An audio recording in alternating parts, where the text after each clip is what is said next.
Sir, आज जो ज्ञापन आप लोगों ने दिया है, इसका क्या उद्देश्य रहा?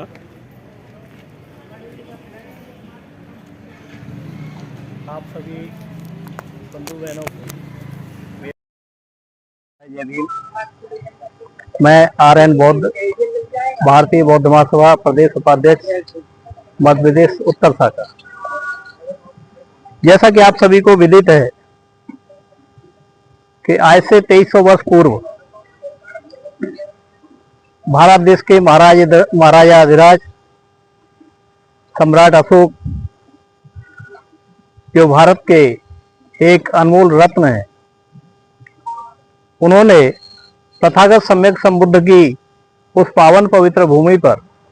जहाँ पर उनको 2563 वर्ष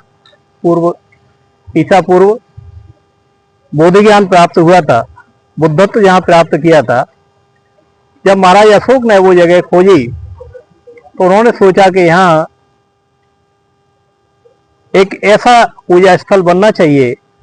एक ऐसा धार्मिक स्थल बनाया जाए कि विश्व जान सके कि वो बुद्ध भूमि कौन सी है, भगवान बुद्ध ने यहाँ पर जो है बुद्धत्व प्राप्त किया, वो भूमि कौन सी है। तो इस उद्देश्य को लेकर के उन्होंने आज बिहार प्रदेश के गया जिले में जो महाबोधि महाविहार बोध गया नाम से एक सेपरेट स्थल है, जहाँ पर महाबोधि महाविहार उस स्मारक का उन्होंने निर्माण कराया और समूचे भारत देश में बुद्ध धर्म को फैलाने के लिए 84,000 स्तूप बुद्ध विहारों को उन्होंने निर्माण भी कराया। तो बीच का जो कालखंड है, ये स्वर्णिम भारत का कालखंड एक बहुत ही दयनीय हालत पे पहुंच गया। बीच में हम पराधीन हो गए। विदेशियों ने,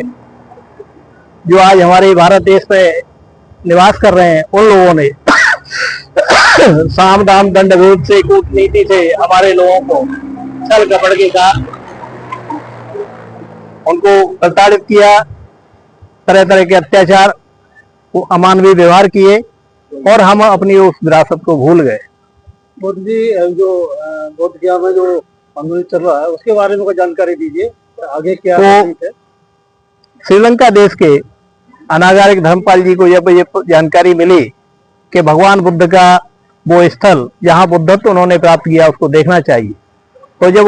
उस स्थल की ओर वो आए, 4 भिक्षुओं के साथ में वो आए, तो उन्होंने वहाँ खंडहर हालत में उस विरासत को देखा, जिसे आज हम महाबोधि महाविहार के नाम से जानते हैं। और वहां पर जब वो पहुंचे तो बौद्ध धर्म के जो विरोधी हैं, जो मानवता के विरोधी हैं, उन लोगों ने उनके ऊपर तरह तरह के अत्याचार किए, पत्थर बरसाए और उनको भगाने का प्रयास किया। फिर उन्होंने कलकत्ता में महाबोधि सोसाइटी की स्थापना की और उस महाबोधि महाविहार को संरक्षण के लिए उन्होंने विश्व के कई देशों में संपर्क किया, निवेदन किया। तो उस कालखंड से लेकर के 18वीं सदी से लेकर के आज तक वो महाबोधि महाविहार ब्राह्मण पंडों के चंगुल में फंसा है। बीच में महात्मा गांधी के समय पे बिहार प्रदेश पहले जो है स्वतंत्र हो गया था, तो उस बिहार प्रदेश में महाबोधि महाविहार के लिए BTMC एक्ट 1949 वो बनाया गया और उस एक्ट में ये प्रावधान रखा कि उसमें 4 हिंदू 4 बौद्ध रहेंगे और उसका अध्यक्ष पदेन जो है जिला कलेक्टर होगा, कलेक्टर बशर्ते हिंदू होगा, तो अगर वो हिंदू नहीं होगा तो उसका अध्यक्ष नहीं हो सकता। तो यानी 5 हिंदू लोगों की उसमें भागीदारी हुई, वो मैनेजमेंट पूरी तरह से उनके हाथ में है। उस बुद्ध विहार पर, महाबोधि महाविहार पर कर्मकांड, तरह तरह के कर्मकांड किए जाते हैं। वो मूर्तियों को छिन्न भिन्न किया जा रहा है, कहीं शिवलिंग की आकृति दी जा रही है, कहीं किसी को गणेश की आकृति दी जा रही है, यानी बौद्ध विरासत को तहस नहस किया जा रहा है। तो देखिए, आज आप सभी को मालूम है कि ईसाइयों के चर्च में कोई अन्य धर्म का व्यक्ति उसका मैनेजमेंट में शामिल नहीं हो सकता। भारत के किसी भी हिंदू मंदिर में कोई भी जो है दूसरे धर्म का, मुस्लिम हो, ईसाई हो, बौद्ध हो, जैन हो, वो उसका पुजारी नहीं बन सकता, वो उसका जो है मेंबर नहीं बन सकता। तो हमारा कहना यह है कि बौद्धों के उस विश्व विरासत में जो वर्ल्ड हेरिटेज है,